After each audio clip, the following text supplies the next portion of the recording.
e imos cara a Italia, onde está a agardarnos Llerena Perozo. Llerena é escritora e traballadora cultural.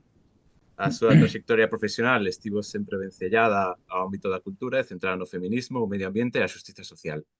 Colabora na sección de opinión de medios de comunicación como Praza.gal, Grial, Radio Galega, e vende publicar o pasado mes de abril a súa última novela, Os anos tranquilos. Boa tarde, Llerena. Hola, boa tarde. Eu estou en Galicia, eh? Vou Ah, falar bueno, con Alberto que está en Italia, pero aquí vedes que vos traio un anaquiño da terra para que vos entre polos ollos, aínda que sexa. aí está. Moitas gracias. Pois adiante. Pois bueno, eu estou aquí para entrevistar a Alberto Trillo Barca. Alberto e eu non nos coñecemos personalmente, ademais, con estas vidas tolas que levamos, non tivemos sequera a oportunidade, malia que o intentamos, de ter unha pequena conversa previa, pero a través do WhatsApp creo que atopamos os puntos de coincidencia. Teño a impresión, creo que podo adiantar, que vai ser unha conversa tremendamente interesante. Principalmente porque Alberto ten un perfil que me fascina. Alberto chegou a Roma, se non me trabuco, con 28 anos de idade, xa para traballar na sede en Roma da FAO, donde desenvolveu distintas responsabilidades, incluídas con territorios como Afganistán ou Somalia. En este momento é oficial de medios de comunicación do Fondo Internacional para o Desenvolvemento Agrícola. Claro, falábamos onte de que Alberto está nunha gran capital hiperturistificada como é Roma, eh, que é unha persoa que provén do entorno rural. Eu son unha neorrural que acaba na comarca do Deza fuxindo da hiperturistificación de Santiago de Compostela, aínda que non me fun tan lonxe. Entón creo que por aí temos un par de puntos de fíos dos que vamos poder tirar con bastante proveito. Porén, antes, gustaríame empezar polas preguntas un pouco comuns de todas as entrevistas. Bo día ou boa tarde, Alberto. Boa tarde, Llerena, e boa tarde a todos. Pois, Alberto, se che parece, podíamos empezar pois polas preguntas estas comuns. Creo que Italia ten unha poboación de preto de 59 millóns de habitantes e que só hai 1.626 galegas rexistradas no Ministerio como que vivides en Italia, non? Mm. Entón, existe algún tipo de organización ou comunicación entre vós? Pois que eu saiba non, a verdade é que non. Agora xa estou no meu segundo período aquí en Roma a verdade é que non sei de ningún grupo, sí que coñezo algún galego, pero realmente non teño contacto, moitísimo contacto. Tiña máis contacto antes cando traballaba na FAO, porque é de onde coñezo esta xente, e despois algún compañeiro tamén que estaba e que marchou, pero non hai que eu saiba así ningún grupo organizado. Isto crees que pode ter que ver con que en realidade nin estades tan lonxe da casa, nin é tan diferente da casa onde estades? Porque eu creo que tamén esa necesidade de recoñecerse, de xuntarse, acontece máis cando os territorios e as culturas son moi diferentes, non? E aquí ven a segunda pregunta. Parecémonos? Porque a impresión a miña é que sí que nos parecemos, non? Italianas e galegas. Sí, pode ser. Eu penso que hai varios factores aí, que quero dicir, agora venme á cabeza como dicía un amigo meu que foi a China e que dicía, cando ves que os chinos non se relacionan cos demais e que eu se fora a China tamén buscaría outros que son como a min, porque somos moi distintos. Ao mellor ese factor cultural sí que ten que ver, non é tan difícil, pois, relacionarse coa xente aquí, o idioma é moi parecido, entón ao mellor non xera ese tipo de necesidade. Eu penso que despois o feito de estar cerca da casa, na mesma zona horaria e todo eso tamén pode axudar. E despois eu penso que outro factor clave é como cambio, quero decir, porque hoxe en día non podemos falar da mesma emigración que fixo, non sei, meu bisavó ou meu avó, que estiveron en Cuba e Argentina, en Alemanha no seu día, é outro mundo totalmente distinto, o nivel de comunicación que temos, as facilidades que hai, un pode estar moito máis en contacto coa casa, entón ao mellor suplir esa falta de familiaridade cultural de outra maneira que non ten que ser necesariamente con xente que este aquí, aparte do feito de que aquí tampouco penso que haxa unha comunidade enorme de galegos. Evidentemente sí que é certo que de vez en cando un vive fora, pois está ben poder falar na súa lingua ou demais, pero ao mesmo tempo tamén penso que despois un tamén se habitúa ou mellor tamén por traballar nunha organización internacional na que estás con xente de todo tipo a ter como esa outra capa cultural, digamos, que é distinta, na que ti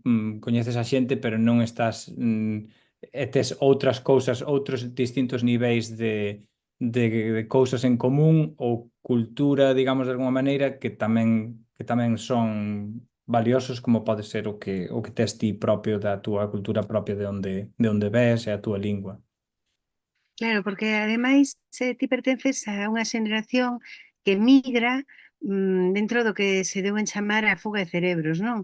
Quero dicir, sodes xente moi preparada, que migrades por motivos profesionais, non? Ou buscando en calquera parte do globo onde está a oportunidade que encaixa co traballo que queres facer, non? Que ti estás en Italia porque estaba en Italia, pero se isto chega a estar en California, poderías estar ali. Mm. Dicir, non escolliches o destino en base a unha motivación emocional, nin sentimental, nin económica, non? Sino única e exclusivamente profesional.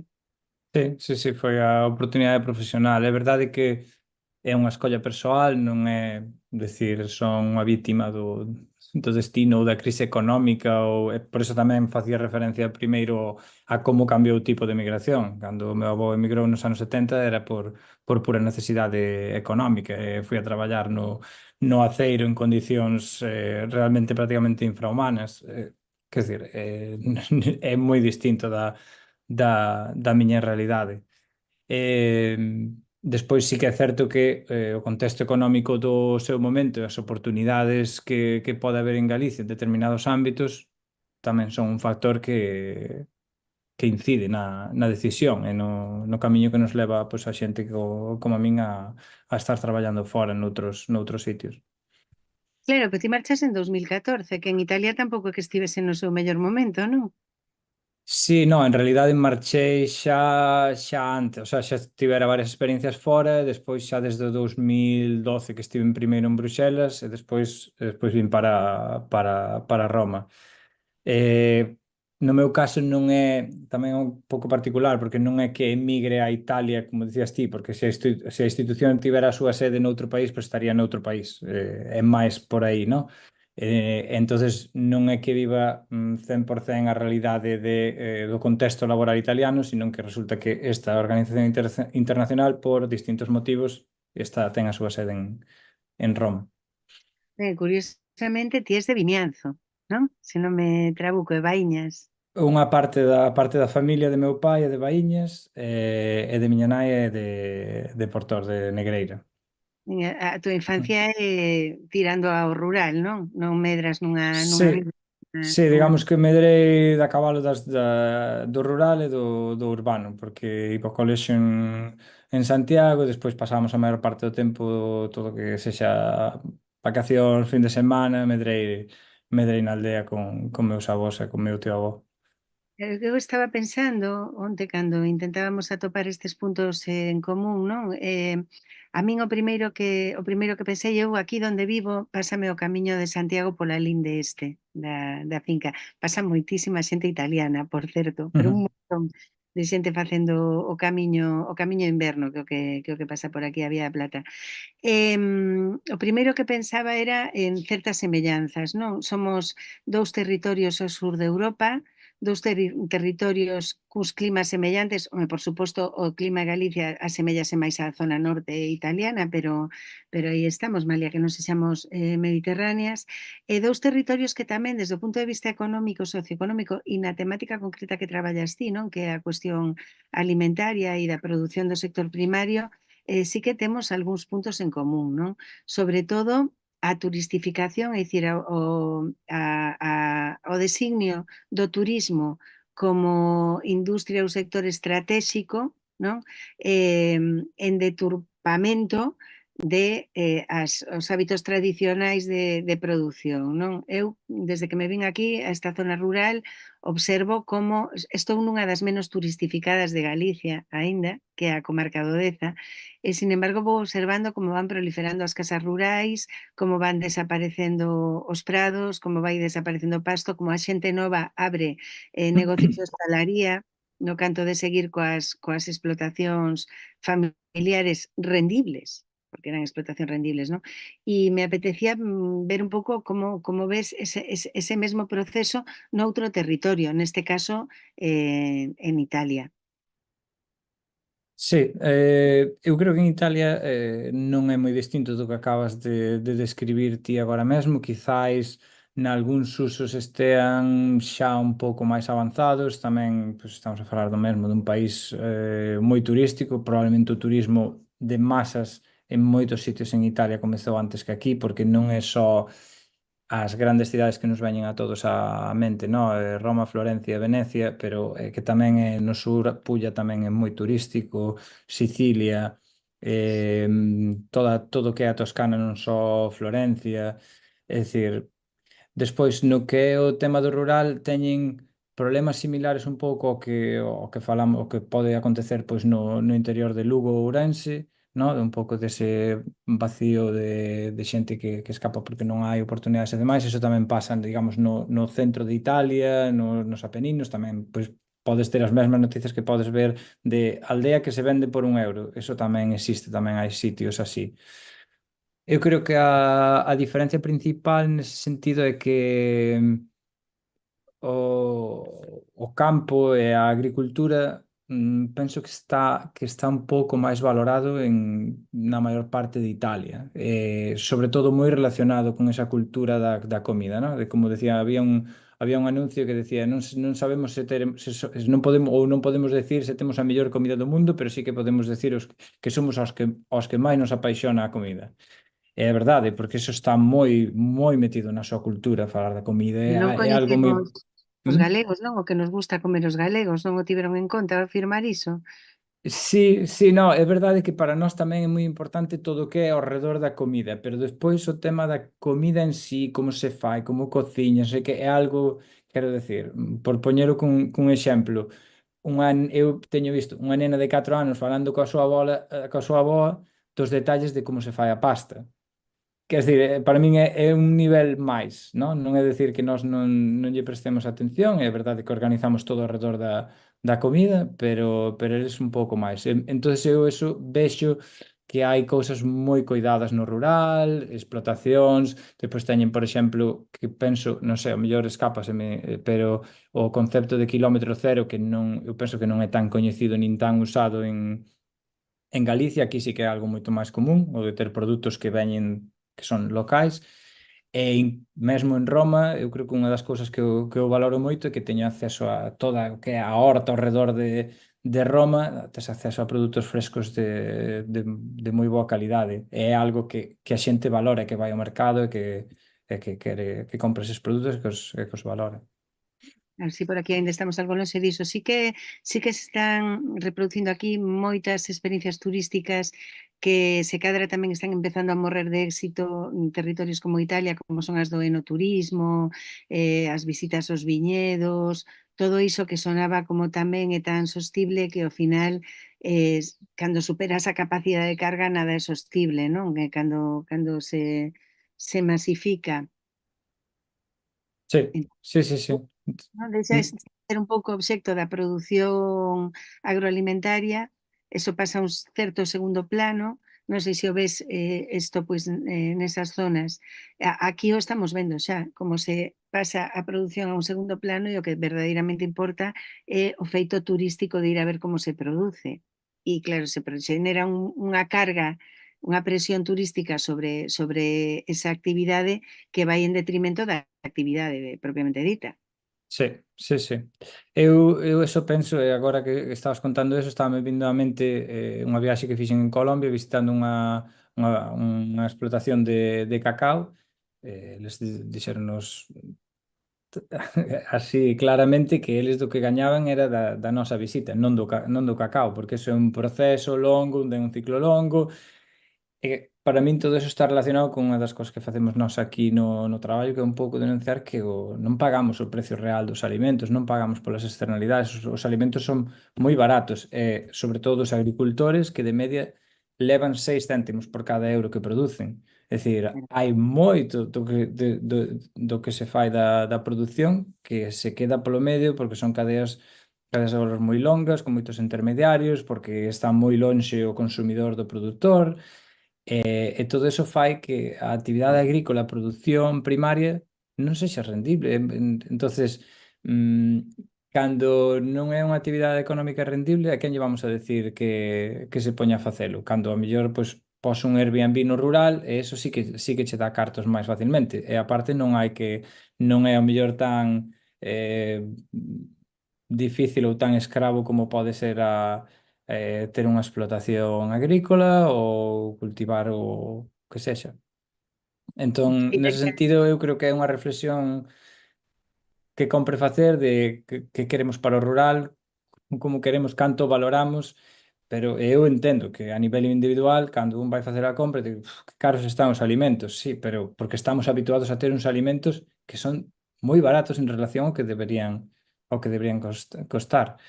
Entonces, eso fai que sexa moi difícil incentivar que haxa unha produción propia e que a xente se anime pois como a ti, a volver ao rural.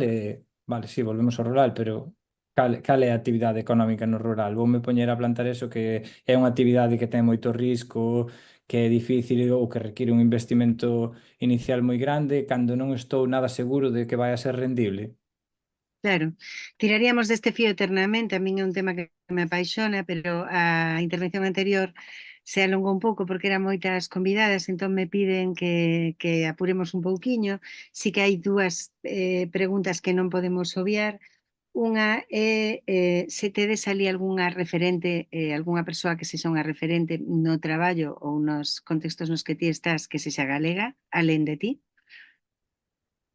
No, eu penso que non, que non temos así, non me ven á cabeza xa cando estaba pensando para o programa, pero non me ven así á mente ninguén que sexa que todo o mundo recoñeza como galegos. E de feito, quero dicir, eu creo que no contexto de Italia, Galicia non ten, porque cando me preguntan de onde és, moitas veces, a maior parte das veces teño que situalo. Onde Pensar é, poñelo Na en Galicia contexto. polaca igual, non? Perdona? Na Galicia polaca, o mellor, No, polonesa. no, a tanto non chegamos, pero pero quero dicir, non é como, por exemplo, se a xente se lle dis Cataluña ou País Vasco, sí que o recoñecen como tal, no? Pero Galicia moitas veces non é un pouco descoñecida. Ben, pois, para rematar, hai outra pregunta que como crees que poderíamos proxectar Galicia en Italia, visto que non nos coñecen, e se crees que necesitamos facelo, sería outra das preguntas. Porque igual se Pois crees que non, xa non necesitamos dar claves. no, non sei, evidentemente esa é unha cuestión política de como queremos situar a Galicia no mundo. Eu penso que podería haber moitas oportunidades, falando, por exemplo, como falábamos do sector primario, por exemplo, aí podería haber unha conexión moi boa digamos, con Italia, e tamén, por suposto, a nivel de turismo. Como podemos proxectar eso? É unha boa pregunta, pero penso que fai parte de un pouco a decisión política de como queremos situar a Galicia no mundo. E eso, pois, parte da vontade política que poida haber para facelo, e como se fai, en que sintonía, e como se leva esa relación no marco do Estado, moitas cousas, é un tema complexo. Correcto, pois nada, vamos dar o IGADI estes minutos que levan de atraso.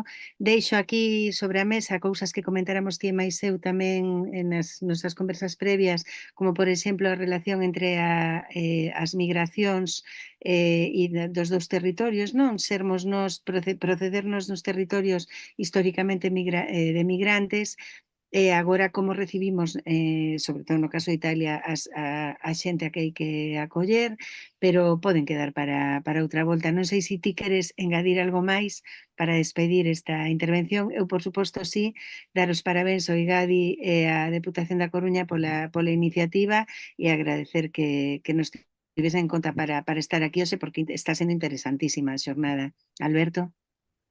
Moitas gracias, Llerena, e sumome os parabéns para o ICADE e para a Diputación por organizar isto, porque do que poden estar seguindo pouco a pouco é moi interesante e bonito ver como se unha comunidade galega no exterior. Así que moitas gracias. Bueno, dende o Grazas a todas. IGADI, sí, dende o IGADI agradecer a ambos, tanto a Llerena como a Alberto, pois a visión sobre a emigración galega en Italia